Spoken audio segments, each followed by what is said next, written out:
Aldehyde ketone और carboxylic acid से कुछ क्वेश्चन बनाएंगे। पिछले क्लास में हम लोगों ने अल्कोहल, फिनॉल और ईथर का क्वेश्चन बनाया था। जिस स्टूडेंट का अल्कोहल, फिनॉल और ईथर चैप्टर पे अगर बढ़िया से पकड़ होगा, उसका एल्डिहाइड कीटोन कार्बोक्सिलिक एसिड में उस मतलब स्टूडेंट का aldehyde ketone carboxylic acid chapter में ज़्यादा दिक्कत नहीं होगा, क्योंकि ये दोनों एक दूसरे से चैप्टर क्या है, लिंक्ड हैं। आइए तो क्वेश्चन हम लोग देखते हैं। एल्डिहाइड का क्रियाशील समूह क्या है? तो एल्डिहाइड का क्रियाशील समूह क्या है? CHO, यानी कि C डबल बॉन्ड O और H। इसको हम लोग क्या बोलते हैं? Carbonyl group.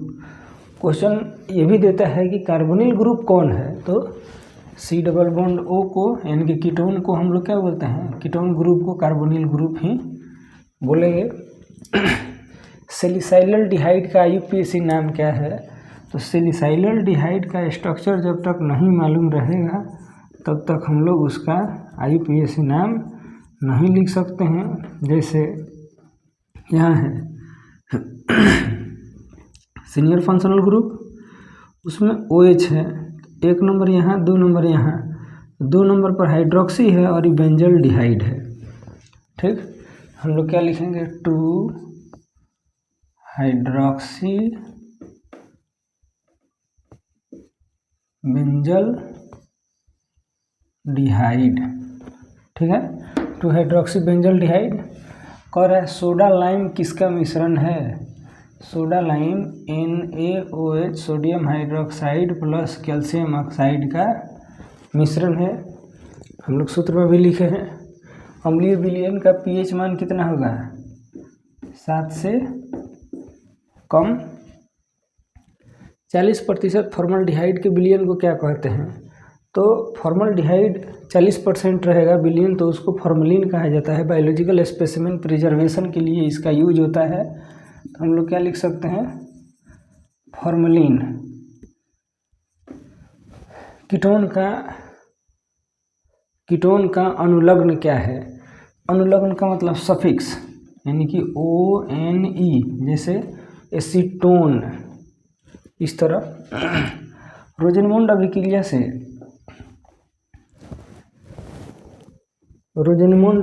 से कौन सा उत्पाद मिलता है? तो मिलेगा एल्डिहाइड, मेनली बेंजल डिहाइड। उसमें मिलता है प्लेटिनाइड बेरियम सल्फेट। एल्डिहाइड को लिथियम एल्युमिनियम हाइड्राइड क्या है? रिड्यूसिंग एजेंट है। एल्डिहाइड का जब रिडक्शन होता है क्या मिलेगा?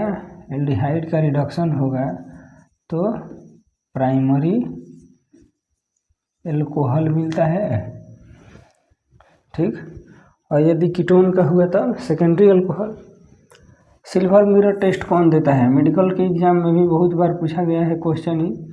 तो सिल्वर मिरर टेस्ट देता है, एल्डिहाइड देगा लेकिन कीटोन नहीं देता है। हाइड्रोजन का फॉर्मूला क्या है? हाइड्रोजन का formula ammoniacal silver nitrate solution को क्या कहते हैं? टॉलेंस रिएजेंट, टॉलेंस अभिकर्मक। एसिटल्डिहाइड क्लोरीन से अभिक्रिया कर क्या बनाता है? एसिटल्डिहाइड क्लोरीन से अभिक्रिया कर क्लोरल बनाता है। यही DDT बनाने में उपयोगित होता है। कह रहा है इसका IUPAC नाम लिखना है मिथेनोइक एसिड। एक कार्बन है, मिथेनोइक एसिड। सब IUPAC नाम छोटा छोटा हम लोग पहले भी लिखे हुए हैं। आइए, कीटोन का क्रियाशील समूह क्या है? यही कार्बोनिल ग्रुप ही है, C डबल बॉन्ड O। या इसको हम लोग ऐसे भी लिख सकते हैं। एल्डिहाइड तथा कीटोन का सामान्य सूत्र क्या है? देखिए, सामान्य सूत्र एल्डिहाइड का लिखें CnH2n+1 CHO, कीटोन का लिखें CnH2n+1 CO, लेकिन दोनों का कंबाइंड लिखना है तो तो CnH2nO, ठीक है। कार्बोनिल ग्रुप कौन है? तो कार्बोनिल ग्रुप हम लोग अभी देखे हैं कि कार्बोनिल ग्रुप यही है। कार्बोक्सिलिक एसिड का क्रियाशील समूह क्या है? देखिए, फंक्शनल ग्रुप आपको हर हालत में याद रखना पड़ेगा, नोमेनक्लेचर याद रखना पड़ेगा, बनाना पड़ेगा। या तो हो जाता है बनाते समय C डबल बॉन्ड COOH या डबल OH। उच्च वसा अम्ल का उपयोग कहाँ होता है? तो उच्च वसा अम्ल का उपयोग होता है साबुन तथा अपमार्जक बनाने में, ठीक है। टॉलरेंस टेस्ट, अब यहाँ देखिए, यहाँ से नीचे की तरफ क्या है? सब्जेक्टिव टाइप क्वेश्चन है, जिसमें आपको इस पर ज़्यादा ध्यान देना पड़ेगा। उसके बाद ये है, बाकी आपको बनाना पड़ेगा। टॉलरेंस टेस्ट तथा फेलिंग टेस्ट की व्याख्या करें। एल्डोल कंडेंसेशन से आप क्या समझते हैं? इसमें एक और क्वेश्चन आता है, क्रॉस एल्डोल कंडेंसेशन। उसके बाद एल्कोहल के ऑक्सीकरण से एल्डिहाइड और कीटोन कैसे प्राप्त किया जाता है? आप लैंग्वेज में भी लिखिएगा और इक्वेशन जरूर लिखिएगा। सबका इक्वेशन आपको हर हालत में लिखना होगा। व्याख्या कीजिए और इक्वेशन भी लिखिए, ठीक है। इसको याद कीजिए। बता दें कि इस चैप्टर से थोड़ा सा क्वेश्चन हम लोगों ने बनाया, देखा।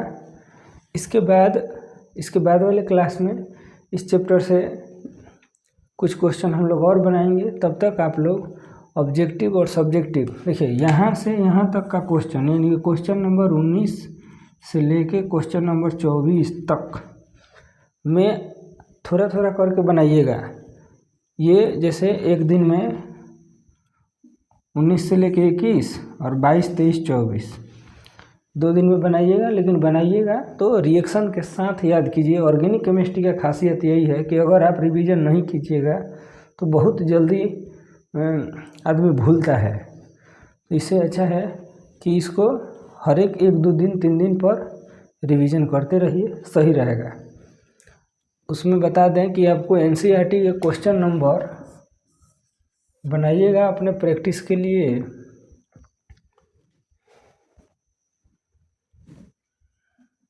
2 number, 3 number, 11 number, 12 number NCERT का प्रैक्टिस कीजिए। फिर हम लोग नेक्स्ट क्लास में कुछ और क्वेश्चन बनाएंगे।